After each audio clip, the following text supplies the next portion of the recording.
Hey everyone, it's Michael. I hope you're doing well today. I have a review for a game that used to be called Dragon Ball Z Sparking, and I assume the sequels were as well.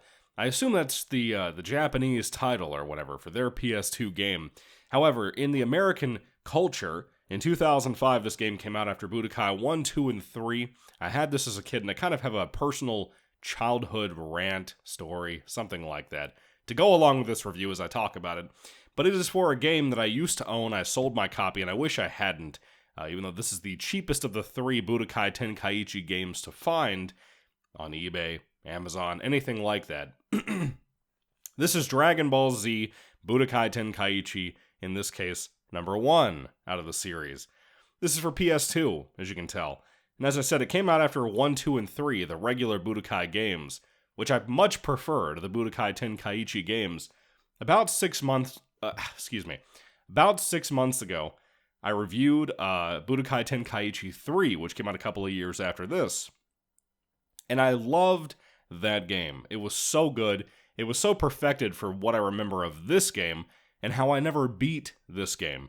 Dragon Ball Z Budokai Tenkaichi, again, was one that I owned when I was a kid, and I loved Budokai Tenkaichi 1, 2, and 3, 2 also being one that I never finished until recently, the last couple of years. This game pissed me off so much as a kid that I never wanted to touch the Budokai Tenkaichi games themselves because of how angry this particular game made me. I would always get stuck on the Zarbon versus Vegeta Namek Saga fight. I never could beat that shit, and mainly because I found out, I think, when I replayed this, that was a particular fight where you had to just survive until the time ran out, right? And a lot of these fights in this game are set up like that. I don't want to get too far into that right now, but that always fucked me up. I hate in the Budokai Tenkaichi games where, for the story on the TV show's sake, you can't just beat somebody up and win the fight. A lot of the fights are like that in the game, but some of them in the show were just fending off like Majin Buu to try to let Goku develop a spirit bomb or something like that. Most of the sagas kill their villains of each saga that way. Somebody has to fight the villain or try to hold them off for a certain amount of time while Goku tries to, do some ultimate attack he has to charge up for forever. That's constantly a thing in this show. And with that being said, we have to do that for this game. Or this game series, trilogy, whatever. There are new Tenkaichi games that have come out in recent years. I don't know how closely I would tie them back to this one, but there are. Budokai Tenkaichi, I want to say this. I finally beat it for the first time in my entire life last night, and it felt so good. I didn't 100% it, but I beat every single fight that was available aside from the True World Tournament, which is the last of these things called the Battle, or Z Battle Gates, whatever they're called. That is basically the campaign mode of this game. And the Z Battle Gate has I think 10, maybe 15 different sagas you can pick through. Maybe closer to 15. But each Z Gate is basically each saga or a movie, like the legendary Super Saiyan with Broly, or like Fusion Reborn with Janemba, which you fight like the super purple and red Janemba when he transforms. Like I said, each of these Z Battle Gates you pick with Mr. Popo will allow you to go into each of these movies and sagas and stuff. And actually place the movies where, I guess by Super Saiyan transformation alphabetically, they would be in between each saga that you would have each kind of transformation. For example, if Gohan can hit Super Saiyan 2, then they place BoJack Unbound immediately after the Cell games, and before the Majin Buu saga. That was kind of cool. I didn't expect this to have all of these movies tied in. But not like most of the movies like Tree of Might or any shit like that. There was no Lord Slug, nothing like that. But the big movies, the people that love certain things, again, like BoJack, like Broly, like things like that, Janemba, they put stuff like that into the game, and I thought that was cool. Right now, as I finished it, Dragon Ball Z Budokai Tenkaichi, as of last night, it was so satisfying to finally beat this game. Because this one and Budokai 2 haunted me for so fucking long in my life, I can't even begin to tell you how much it bothered me, knowing that I've had them sitting around forever, and never could get them, or beat them. I think my biggest issue, too, was that I figured out all these years later, when I played Budokai Tenkaichi 3 about 6 months ago, like I said when I reviewed it, I found out how to actually shoot some damn power waves and Kamehamehas and Destructo Discs and all that shit. You have to, like, the biggest complaint I have about this particular series is it's so different from a 2D fighter, like the Budokai 1, 2, and 3 games, or Infinite World, or Burst Limit. It's not like that, or like Fighters, or Fighter Z, which I recently reviewed as well. It's not a 2D fighting game, it's 3D, which was really trippy at the time when this came out. Nothing had ever existed like this as a fighting game. For newer folks who are into fighting games like Mortal Kombat and stuff, which don't have the 3D environment fight type of thing, a lot of folks who are younger probably don't realize how amazingly unique Budokai Tenkaichi 1, 2, and 3 were when they came out. Mainly this one, being the beginning of that in 2005. Myself, being so young at the time, I was about 11, I had never seen anything like this.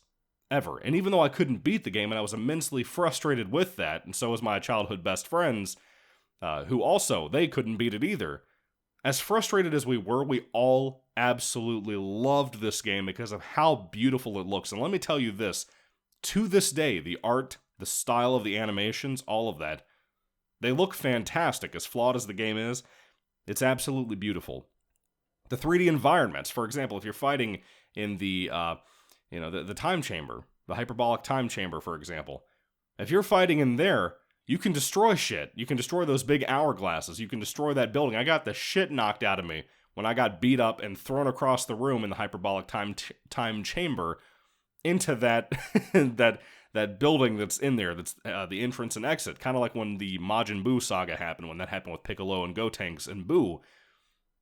You can do that shit in this game. You can destroy your environments. You don't even have to fight. If you have if you're trying to fight your friend or whatever in the room, obviously on a two-player, two controller system, if you try to do that, you could just cancel it out and fly around and go destroy things. I used to do that all the time when I had two controllers. I loved it. It was super fun.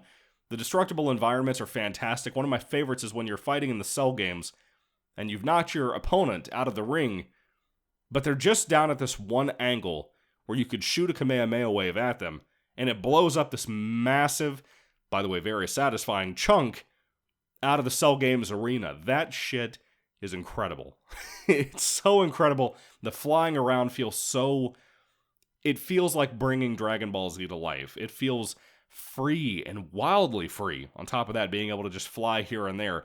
To be fair, though, now after playing Budokai Tenkaichi 3 recently, that game really improved on that. I've never played Budokai Tenkaichi 2, even though I did get that as a Christmas present, or a birthday present. I think it was a birthday present. I do own that. I haven't played it yet. Probably going to be a little while till I get around to it. These games are kind of repetitive, as you know, which is the case and curse for Dragon Ball Z games. With that being said, though, the fighting and the flying around are kind of stiff in this game compared to Budokai Tenkaichi 3, which came out 2 years later, which I think had massively improved all of it. When I played that recently and beat it, I loved it. I thought Budokai Tenkaichi 3 had so much going for it. Everything about the animation had improved, the fighting and everything were so fluid.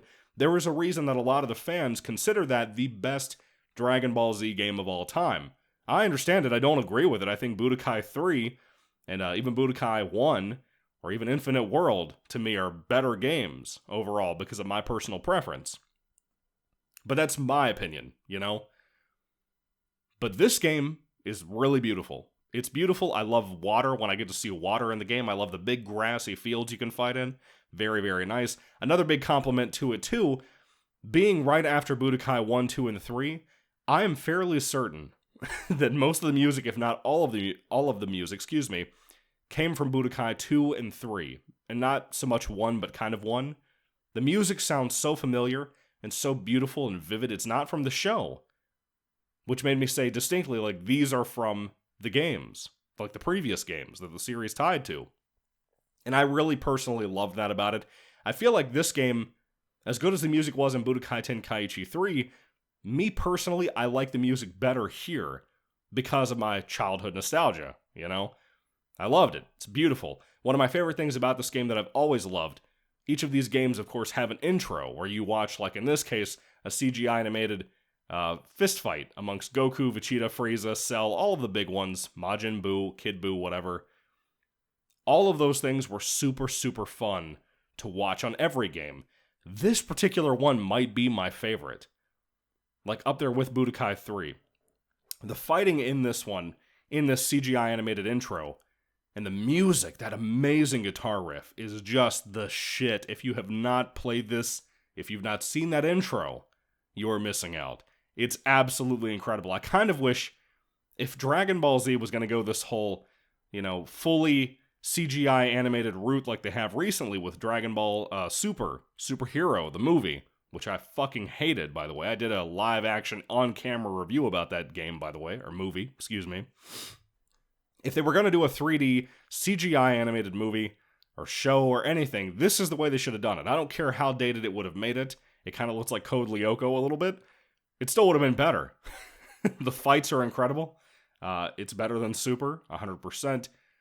It's beautiful. I love that intro. But anyway, now, getting to my kind of big complaints about the game. Number one, as you can tell, most of the time you just fight somebody to the death. You try to defeat your opponent as the game commands you. But there are trials, just like in all the Budokai Tenkaichi games apparently, where you have to survive a time limit. And as the game progresses, it got fucking impossible. The biggest one that was mostly impossible to me was Kid Buu fights. For example, not so much as Goku, but when you play as Vegeta, that was the one that I was like angry as shit yesterday. Like I was ready to break my controller in half. Then I find out magically online that you can go to the options menu on the main menu and change the difficulty to easy. Yeah, that's a case. I tried that, still got the shit kicked out of me in that fist fight. Then I found out that I could beat that particular fight and the survive time limit fights by just holding down the block button, which is circle. Yeah. Apparently you can do that. And then I tried it, and, 2 whole minutes went past, and I won the fight. Well, I guess I survived the fight, not won it, but you know what I mean. And then I was pretty angry, because I had fought Kid Buu, no joke, at least 60 times until this happened. No joke. 60 times I had to hear the repeat music, the beginning, the intro, and all that shit over and over and over again for this fight. And all I had to do was block. I tried everything. I would try to hold him off by, flying at him and then kicking the shit out of him and then trying to blast him with a Gallic gun, everything I possibly could. And if I had not known this trick and I had beat him and then the next level had to play as Hercule against Kid Buu, you have no idea how angry I would have been. Because this was frustrating. Some of these fights, man, mainly just with the survive missions, were so frustrating. I hate that shit. But now that I know the strategy, I like it. It's kind of like, right now I'm playing the Callisto Protocol. I'm about 3/4 of the way through that game. I probably have a couple more hours left. Now, playing that game, you have a very specific way that you have to fight, because it's very melee-based, not so much gun-based. It can be, but it's mainly melee. And if you don't know the strategy that is used for almost every single villain in the game that you fight, then you will get your ass kicked. You will be so low on health constantly. Here I am 3/4 through the game, and now I know how to fucking fight monsters in Callisto Protocol. Yeah. Sometimes Google is a good thing. Sometimes Google is good because of video game strategies and what people can teach you. Don't be an egotist and assume you have to figure out everything by yourself. I got beat up a lot in this game. It made me kind of sad. Now, getting along to the story mode stuff. As I said, basically every fight in the game, every one of these quote-unquote Z-gates, are typically focused on a saga, where you might have like 20 fights centered around the Namek saga, or 20 fights surrounded the Buu saga, or the Cell saga, whatever. The Android and the Cell saga are kind of considered one big saga, by the way. And then you have like 1 or 2 fights per quote-unquote movie in between each saga, and you unlock new ones as you progress through the game, obviously. Now, when you beat up the Cell Saga stuff, I expected immediately like GT games to open up, which, by the way, I never knew Dragon Ball GT was a part of Budokai Tenkaichi. I mean, it had been out already for a while by the time this game came out. But I was surprised. I don't even think we had GT yet in America, which would have confused the absolute shit out of me, because I don't think GT started premiering here until like 2006. I believe 2005 is when Dragon Ball Z finished broadcasting for the first time ever daily, 5 days a week they'd have a new episode for us. on TV here, on Toonami and stuff. I'm almost certain. I'm almost certain. Maybe you can go look that up, but might be a hard thing to find out because it, came out in like the 90s. But anyway, GT is in this game, which surprised me, and I expected when I beat the Cell games to immediately unlock every GT fight. I saw like one random battle gate that had Super 17 in it, which is a cool character. GT isn't a great show, but it gave us things like Super Saiyan 4, which I think is way better than Super Saiyan God bullshit. You had Baby Vegeta, which was awesome. Just Baby Vegeta in the game. You don't have Baby, and you don't have the possessed Vegeta stuff until he becomes Baby Vegeta. You don't have all that. Just the super curly-haired Baby Vegetas in this game. But also, again, you have Super Saiyan 4 for Goku and Vegeta. That was really awesome. I love that form. It's so fucking cool. Let's see. Oh, what I was going to go about, too. They kind of have, like, what-if scenarios about certain things after you do some of the GT fights. You don't immediately unlock GT fights. You have, like, you skip the Baby Vegeta fight. You go directly to, like, the Super 17 or whatever fight. But then they have, like, what-if scenarios, like, I don't know, what if the Saiyans turned against Frieza? And you play out that as, like, Vegeta and Raditz and Nappa and whoever else, Bardock. You play as Bardock a couple of times in the game. Fighting against Frieza and his particular group of people, like, the different, like, Ginyu Squad types and that kind of thing. That was fun. I enjoyed that. It's a little bit too what-ify. It's kind of basic what-ify, if you will. Like the what if we had one side beat the other side. It's kind of like that. It's kind of lame, but I didn't hate it. One was kind of cool. It was like an android fight, and then they would have like pairings where you'd have like certain villains fight other certain villains that you thought would be like a cool fight. Who's a good example here that I could use? I think they had Janemba and Majin Buu fight, because they're kind of similar, but kind of not. At least basic form. Janemba is kind of similar to Majin Buu, but that was kind of nice. It was something different, I didn't hate it at all. There's one particular set of a Z-Gate where you get to play as Super 17, which was fun. All of these what-if scenarios are kind of short. They might be 4 or 5 fights, so that you could probably finish up each of these sections in probably 10 minutes, 15 minutes, somewhere in there. Overall, the story mode, if you want to call it that, with the what-ifs and everything, movies and all that included, it might take you if I had to be honest with you, it probably took me about 7 hours to beat the game, but you probably could beat it in about 5 or 6, because I got my ass kicked a lot. I got whooped a lot, dude. You don't realize how bad I am at this game. But I still had fun, and that's really where a good game shines, in my opinion.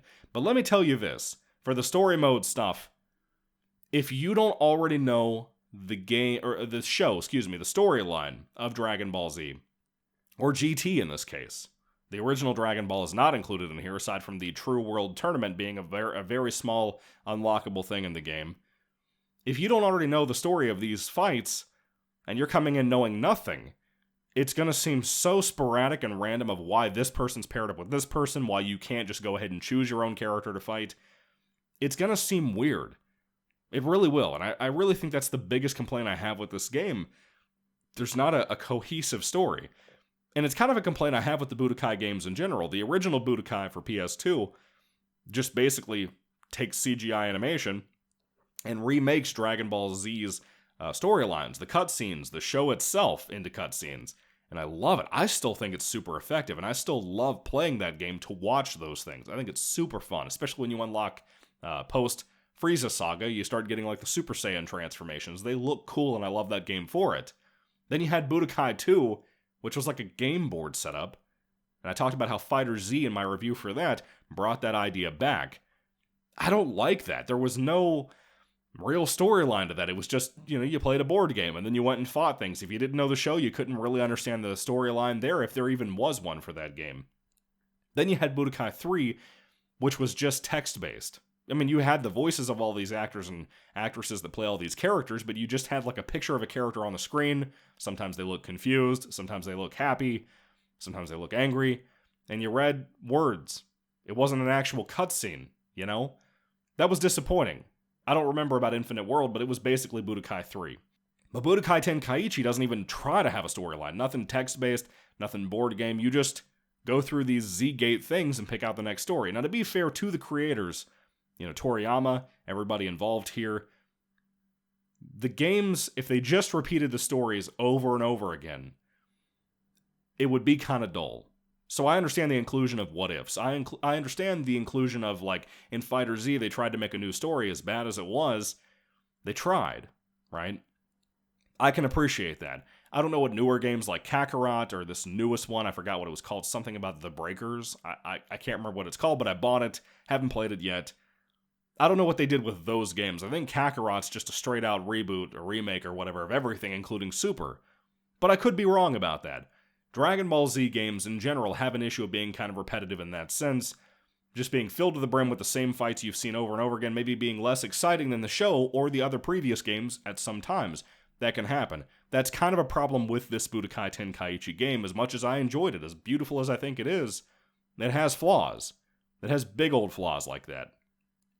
And again, complaining about the control scheme, all of those years that I didn't have a tutorial. And even if you go into like a practice mode type of thing, you don't really just, you're not really taught how to fight in the game. You're not taught that the way you shoot a Kamehameha is to hold down fucking L2 and hit triangle at the same time.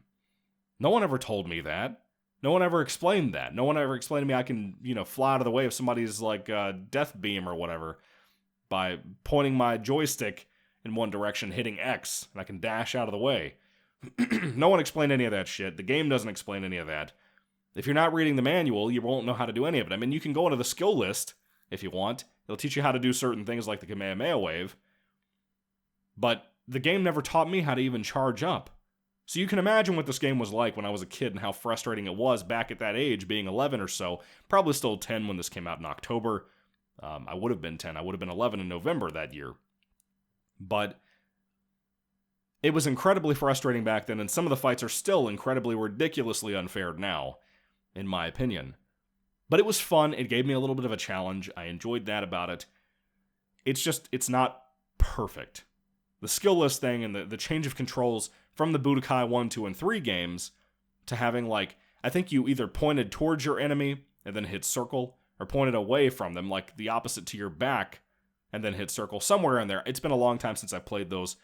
But one of those two combinations, just shoot whatever blast you're able to as a character, like a Kamehameha wave or a Gallic gun or whatever. All of those things were the way I grew up playing these games. I think Infinite World brought that back, as a matter of fact, in like 2008 when it came out. I think even Burst Limit had that. I don't know. It's been a while since I played any of those. I haven't played Burst Limit since it came out, as a matter of fact. Just a little fun fact there. I want to get back to that, though. I still own it. I still love that game. But this game, it was fun. I don't want you to think otherwise. If you're a big Dragon Ball Z fan, please pick this up. It's really good. It's really engaging. It's really fun. It's well made for what it is. To be so, again, unique at that time. The fighting style, the flying around in kind of a free roam area where the areas are kind of big. If you played Budokai Tenkaichi 2 or 3, I think 2 has the same thing.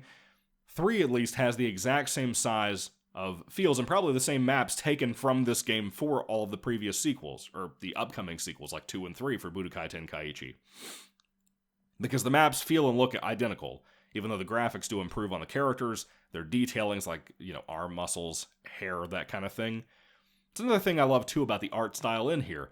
When a character is Super Saiyan, there's kind of like this faint glow to them, and I think Budokai Tenkaichi 3 had that as well. I just didn't notice it as well as I did here, because I had never played that game before. Here is a game I have played, and seeing characters in the base form like I always basically did. I don't think I ever saw a Super Saiyan in this game when I was a kid. But seeing it now, the way the character design changes, I love it. I love how this game also included Super Vegeta, not just Super Saiyan, but Super Vegeta. It included Super Trunks, which is so fucking cool looking. Which is another thing. This is my biggest complaint. This game started this idea, and it's an issue that Budokai Tenkaichi 2, and I think 2 had. 3, I remember having this, but not entirely. I think there was a couple of exceptions in the story mode line of the game, but I think even Fighter Z had this. You can't transform. You can't fucking transform in a Dragon Ball Z game. What the hell were they thinking? Supposedly 2 and 3 bring that back. When I played 3, again, I saw a couple of fights where in the midst of like a cutscene type of thing, you could transform. Or it was storyline based where it had to happen. You press down the right joystick to be able to make that happen in the storyline, in the middle of a fight. This game did not have that bullshit. I don't care what anybody says, it isn't in here. the transformations, you have to go to your menu when you're playing like free game, like a free mode duel or whatever with your friends or on the computer or whatever. You have to pick out and start at each mission, each fight in that Super Saiyan form. That's how you play this game. I came from Budokai 1, 2, and 3, where you could, hit the up buttons with like all of the different joysticks, and that's the only way I knew how to transform was to hit both of the joysticks up, hit L1, L2, R1, R2 all at the same time, and you transform that way until like 2 and 3 improved it with power-ups and all that. I think it was L1 in Budokai 3 only. Anyway, I missed the transformations so much when I played Budokai Tenkaichi 1 and 3, and reviewed them, of course, now. I missed that deeply. And as you progress through the game and you get the Super Saiyan modes, again, like Super Vegeta, Super Trunks, which are some of my favorites, those are really, really fun. Super Saiyan 3 Goku is such a badass in general, but in this game, he's a really hardcore badass. Then when you get Super Saiyan 4 of everybody, well, just, Goku and Vegeta, I guess, is everybody, those are really fun, too. They are strong. I love the 10 times Kamehameha super finisher. That's really cool. In this game, it looks beautiful with the red waves and all that. I really, really loved a lot of this game. And I'm glad I finally got to beat it. There's something satisfying about that. Like when I beat Budokai 2 for the first time about 2 years ago, there's something about it that makes you feel complete. It makes you feel like you beat a demon. Like if you started a really long book when you were a kid and never got around to finishing it because it always bored you, like with Stephen King's It, for example, I had that experience. But then finishing it, you feel like you conquered something, right? That's how I feel about this. It's like I understand now why the fuck Napoleon did what he did. Budokai Tenkaichi. What did you think about the game? Did you love it? Did you hate it? What did you think about all of this? Or the trilogy or series or whatever this is at this point? Did you love them? Did you hate them? I'd love to hear what you have to say about this game. Down in the comments section down below. Are you a Dragon Ball Z fan? Are you one of the people who played this game and got into it because of the new world mechanics at that time in 2005, without even knowing the Dragon Ball Z show at that time? Did it get you into the show? I'd love to hear all that down below, too. What do you think is the best, maybe Dragon Ball Z game or series or trilogy? Do you think this one's the best out of the Budokai Tenkaichi games? I'd love to hear all that down below, too. Anyway, really enjoyed it. Really glad to finally beat it. Definitely a recommendation for me. This is still the one Budokai Tenkaichi game, as I said earlier, that you can get your hands on for a fairly good price. I think I bought my copy for $15. Might seem a little high to some of you, but for a PS2 game, for a Dragon Ball Z game I wanted to beat for the first time ever, if I could, I was glad about it. Really happy to get it. Really, really made my day. Even though some of the fights are bullshit, like the survive time limit thing that I hate. Anyway, I want to thank you for watching this review. I want to thank you for sitting here listening to me ramble about a game that I've wanted to conquer for so long, and here I am, finally. Thank you all for watching. By the way, the cover of this game is so fucking sick. I love it. That's the American cover, at least. I don't know what you Brits and Japanese had. I've seen the Sparking cover, and that's kind of cool looking. It ain't bad. But I prefer this with the red and stuff. Dragon Ball Z was a very orange and red and yellow color scheme in America. On the games, the box sets, all of that. That's why we had the orange brick set of DVDs years ago. Anyway, Dragon Ball Z Budokai Tenkaichi. Put your thoughts and comments and your complaints down in the comment section down below. I would love to hear what all of you have to say about this awesome, fun, wild game that is very, very, very flawed in a lot of ways. Even with the stiff fighting sometimes, mainly with the flight mechanics, they really improved on this in the future. I can give those future games credit, at least with Budokai 3. This one, not so much. I also forgot to mention in my review, I wanted to tack this on at the very end, there is this other feature where you have, like, capsules you unlock every single time you finish a fight in the Z Battle Gate thing. The thing that bothers me the most with this is I didn't figure out what the point of this shit was. What they were talking about when they would say, like, fusion whatever times 2, or Super Saiyan this, or, it wasn't the basic stuff where it's like, you unlocked a new Z Battle Gate, or you unlocked a new character, or a new transformation, even though you can't transform in the game. It wouldn't do that. It would say, like, you have this new ability. And eventually I found out where that was. It was some kind of character editing thing on the main menu, way down from Z Battlegate. And I started selecting characters like Super Saiyan Goku that I thought I would still use in the midst of like the Majin Buu saga. Trying to improve it, trying to fight Kid Buu that one time I talked about earlier. And I thought, okay, if I add like a bunch of health onto my, onto Goku or something, right? Maybe I can have a fair chance of beating the shit out of this guy or whatever, or increasing my attack or whatever, or defense, any of that stuff. Let me tell you something. That stuff, that editing menu, is fucking useless. It might come into play in the game. It might. I'm going to be honest with you, I saw no evidence of that. And if I'm being honest and frank with you, I think it only really counts for when you're in the duel mode with a friend or a computer or whatever, or watching two computers fight. I really think that's the only time it really helps with anything, from what I can tell on the game. It didn't help me for shit in the story mode, I'll be honest with you. Maybe I didn't edit the right things. I really just messed around with Goku, Super Saiyan, and Super Saiyan Vegeta as well. But that's really it. And it really was not what I thought it could have been to help me. So if you're wondering, if you're playing this game and you're hearing my review here, as a matter of fact, and you're wondering what all this, fusion this and fusion that and health +1, +2 defense, all of this shit, if you're wondering what all that is, that's what we're talking about here.